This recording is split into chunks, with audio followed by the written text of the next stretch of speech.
الرحمن الرحيم قال رسول الله صلى الله عليه وسلم عليكم بسنتي وسنة الخلفاء الراشدين المهديين تمسكوا بها وعضوا عليها بالنواجذ وإياكم ومحدثات الأمور فإن كل محدثة بدعة وكل بدعة ضلالة وفي رواية وكل ضلالة في النار او كما قال رسول اللہ صلی اللہ علیہ وسلم۔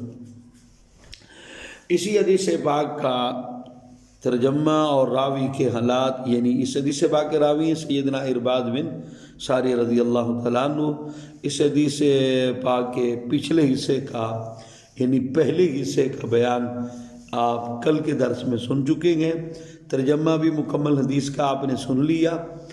اب میں اس حدیث پاک کے تحت جو چند اہم باتیں ہیں وہ عرض کرنا چاہوں گا۔ پہلی چیز، میرے حضور صلی اللہ علیہ وسلم نے فرمایا کہ فَسَيَرَى اخْتِلَافًا كَثِيرًا، میری امت میں ایک وقت ایسا بھی آئے گا جب کثرت کے ساتھ یعنی بہت زیادہ اختلاف ہوں گے۔ میری امت میں اختلاف کے دو قسمیں ہیں، ایک ہے اجتہادی مسائل میں اختلاف، اس کو حضور نے رحمت فرمایا، یعنی مسائل کی تحقیق میں اختلاف، جس طریقے سے رفع یدین کا اختلاف ہے یا آمین کا ہے یا اور مسائل فقہی مسائل کا فقہاء کے درمیان، یہ رحمت ہے۔ ایک ہے دوسرا اختلاف، جو اختلاف عقائد کا ہے، یہ رحمت نہیں ہے اور یہ انتہائی گھٹیا ہے اور ناپسندیدہ ہے۔ یعنی عقائد میں شرک اور توحید، سنت اور بدعت، اسی طریقے سے گمراہی اور رائے حق، یہ ان چیزوں میں اختلاف انتہائی خطرناک ہے۔ جب ایسا اختلاف ہو، میرے آقا نے فرمایا لوگو فعلیکم بسنتی، ایسے وقت جب میری امت اختلافات کا شکار ہو جائے، لوگوں تمہارے اوپر لازم ہے علیکم بسنتی، میری سنت بھی، وسنت الخلفاء الراشدین المہدیین، اور میرے خلفاء جو رشد و ہدایت کے منارے ہیں اور مہدی ہیں، یعنی خود بھی ہدایت یافتہ ہیں اور لوگوں کو بھی ہدایت کی طرف بلانے والے ہیں، ان کی سنت کو بھی مضبوطی سے تھامنا۔ تو اسی حدیث پاک کے اسی لفظ سے تین چیزیں معلوم ہو رہی ہیں۔ نمبر ایک، حضور انور صلی اللہ علیہ وسلم کی جس طرح سنت امت کے لیے راہ نجات ہے، تو حضور صلی اللہ علیہ وسلم کے خلفائے راشدین کی سنت بھی امت کے لیے راہ نجات ہے۔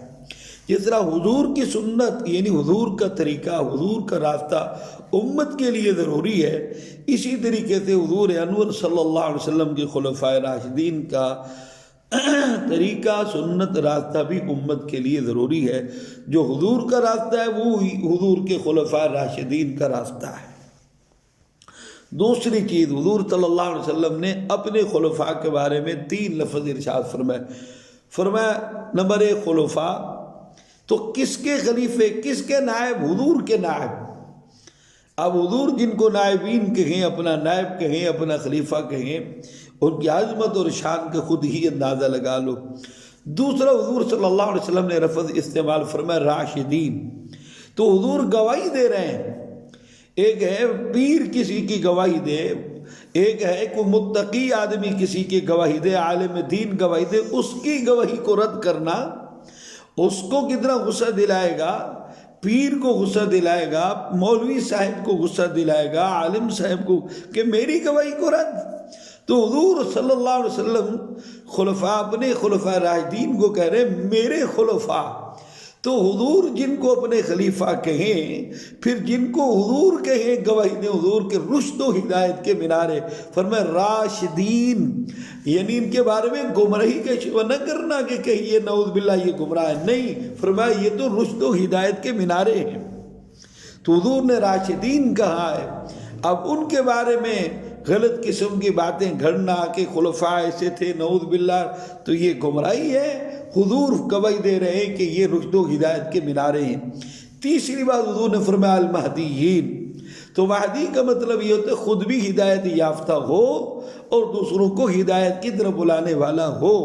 تو حضور صلی اللہ علیہ وسلم گواہی دے رہے ہیں ابو بکر، عمر، عثمان و علی یہ خود بھی ہدایت یافتہ ہوں گے اور دوسروں کو بھی ہدایت کے راستے کی طرف بلانے والے ہوں گے۔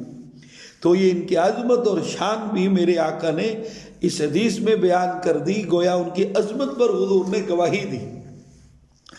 تیسری چیز جو اس حدیث سے معلوم ہوئی وہ یہ کہ حضور صلی اللہ علیہ وسلم کی جس طرح سنت امت کے لیے ضروری ہے، اسی طرح حضور کے خلفاء کی سنت بھی ضروری ہے۔ تو حضور کے خلفاء کا راستہ بدعت نہیں ہوگا، حضور کے خلفاء کا طریقہ بدعت نہیں ہوگا، وہ بھی حضور کی سنت کے اندر داخل ہوگا۔ جس طرح حضور کا طریقہ جنت کی طرف پہنچائے گا تو حضور کے ان خلفاء راشدین کا طریقہ بھی امت کو جنت میں پہنچائے گا، اس لیے کہ وہ حضور کے نائبین ہیں، حضور صلی اللہ علیہ وسلم کے نائبین ہیں۔ لہذا بہت سارے آج لوگ اور فرق غلطیوں میں مبتلا، گمراہی میں مبتلا ہو گئے کہ وہ کہتے ہیں حضور کی سنت کو تو ہم مانتے ہیں پر حضور کے خلفاء کی سنت کو نہیں مانتے۔ اِنَّا لِلَّهِ وَإِنَّا إِلَيْهِ راجعون، یہ ان کی گمراہی ہے۔ حضور انور صلی اللہ علیہ وسلم کا جہاں طریقہ ضروری وہاں حضور کے خلفاء کا طریقہ بھی ضروری، وہ بھی سنت ہے، وہ بھی جنت کا راستہ ہے۔ حضور کے ان خلفاء سے بڑھ کر حضور کو کون سمجھ سکتا ہے؟ کون حضور کو سمجھنے والا ہے؟ وہ حضور کی عینی گواہ ہے، اپنی آنکھوں سے حضور صلی اللہ علیہ وسلم سے دین سنا بھی ہے، دیکھا بھی ہے، حضور کے دین پہ عمل بھی کیا ہے۔ تو ان سے بڑھ کر کون دین سمجھنے والا ہے اور عمل کرنے والا ہے؟ تو بہرکیف میں چند ایک مثالیں عرض کرتا ہوں۔ سیاح اور یہ جو خلفاء عمل کرتے ہیں اس کی اصل میں حضور سے موجود ہوتی ہے، تو وہ جو خلفاء ہوتے ہیں اس کو نافذ کرتے ہیں، اس کو امت کے لیے مزید آسان بنا کر پیش کرتے ہیں۔ اس کی میں 2-3 مثالیں عرض کرتا ہوں کہ سیدنا فاروق اعظم رضی اللہ تعالیٰ عنہ نے یہ جو تراویح شروع کرائی، اس کی اصل تو حضور سے ثابت تھی، اور وہ اصل کیا تھی کہ حضور صلی اللہ علیہ وسلم نے 3 دن جماعت فرمائی، 3 دن جماعت کی تو جماعت کرانا سنت ہو گیا۔ پھر حضور صلی اللہ علیہ وسلم نے کتنی رکعتیں پڑھائی؟ وہ 20۔ سیدنا عبداللہ بن عباس رضی اللہ عنہ کہتے ہیں، مصنف ابن ابی شیبہ میں ہے، کنز العمال میں ہے، فرماتے کان رسول اللہ صلی اللہ علیہ وسلم یصلی فی رمضان 20 رکعتا، کہ حضور صلی اللہ علیہ وسلم رمضان میں 20 رکعتیں پڑھتے تھے۔ اب 20 رکعتیں یہ تراویح ہوتی تھی، وطر اس کے الگ ہوتے تھے۔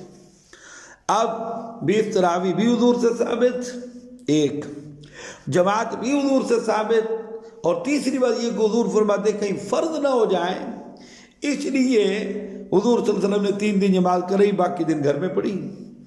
اب سیدنا ابو بکر صدیق رضی اللہ تعالیٰ عنہ کا ایک تو خلافت کا زمانہ تھوڑا ہے، اور دوسرا وہ فتنوں کے تعاقب کا زمانہ تھا، کہ وہ تھوڑے سے زمانے میں بڑے بڑے فتنے تھے، ان کے تعاقب میں وقت گزر گیا، ان مسائل کی طرف دھیان نہیں گیا۔ جب سیدنا عمر فاروق رضی اللہ تعالیٰ کا زمانہ آیا تو اب یہ فتوحات کا زمانہ، اسلام کے غلبے کا زمانہ، فتنوں کی قلقمی کا زمانہ تھا۔ تو اس زمانے میں حضور صلی اللہ علیہ وسلم کے اس پیارے اونچے درجے کے اس صحابی نے جہاں ان فتنوں کا تعاقب کیا، وہاں پہ اس کام کی طرف بھی چونکہ لمبا ایک عرصہ ملا، فتنے بھی دب گئے، تو اس طرف بھی متوجہ ہوئے جو مسائل اختلافی تھے۔ چنانچہ اس طرف سیدنا فاروق اعظم رضی اللہ تعالیٰ عنہ آیا، آ کر مسجد میں دیکھا تو صحابہ کرام جماعتیں کروا رہے ہیں، 10 ایک طرف 10 دوسری طرف، مختلف جماعتیں چھوٹی چھوٹی ہو رہی ہیں۔ فرمایا جب سلام پہ رکھا بیٹھ جاؤ، سب صحابہ کرام کو منبر کے قریب جمع کیا، فرمایا دیکھو وہ جو ڈالا اور خطرہ تھا فرض ہونے والا وہ تو ختم ہو گیا ہے، لہذا میں ایک امام پہ تمہیں جمع کراتا ہوں کہ ایک امام کے پیچھے تم ساری تراویح پڑھو۔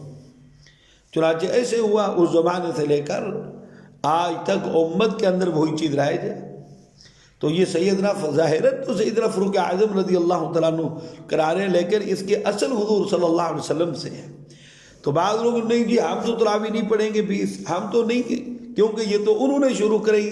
ہاں بھائی وہ خود اپنی طرف سے کیسے؟ اصل میں حضور صلی اللہ علیہ وسلم کی سنت ہی کو انہوں نے زندہ کیا ہے۔ انہوں نے حضور صلی اللہ علیہ وسلم کی سنت کو نافذ کیا ہے، حضور صلی اللہ علیہ وسلم کی سنت کو مکمل کیا ہے۔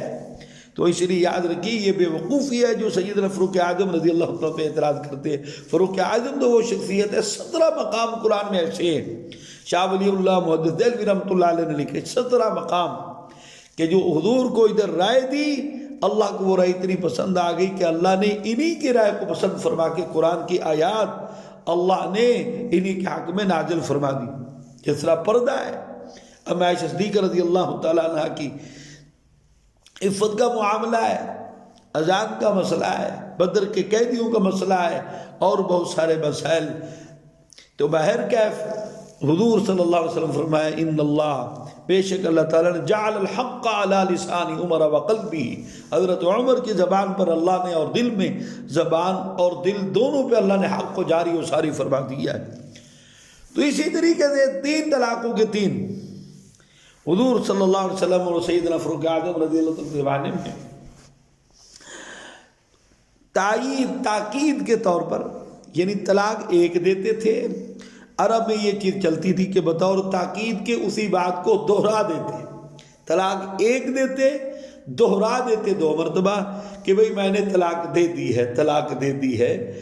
بات 1 ہوتی تو تاکید کے طور پہ 2 دفعہ مزید کہہ دیتے کہ بھئی میں نے 1 طلاق دے دی ہے۔ سیدنا فاروق اعظم رضی اللہ تعالیٰ کے دور میں کچھ شکایات آئیں، جھگڑے پیدا ہوئے کہ مرد کہتا کہ میں نے طلاق 1 دی ہے اور 2 مرتبہ میں نے تاکید کے طور پر یہ جملہ کہا ہے، اللہ کی قسم اٹھا کر کہتا ہوں میں نے طلاق 1 دی۔ عورت کہتی کہ 3 دفعہ جملہ کہا، یہ جھگڑے ہونے لگے۔